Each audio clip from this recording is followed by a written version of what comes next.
Hi guys, welcome back to a new episode of AI Basics. Today in this video, I'm gonna show you how you can change your name on Magicform AI's account. Keep watching the video till the end.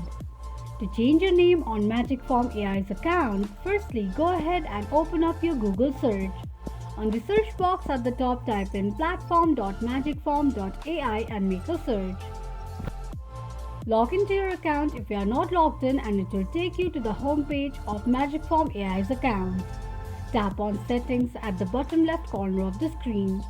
You will end up on the settings page of Magicform AI's account. Scroll down and click on User Account option. Now, scroll all the way down and edit your name right next to Username option, then click on Save Changes. This is how you can change your name on Magicform AI's account quickly and easily just in few steps. If you have any thoughts or queries, let us know in the comment section. Don't forget to subscribe to our channel. Also press the notification bell icon so that YouTube will notify you whenever we post a new video. I hope this video was helpful to you. Thank you so much for watching.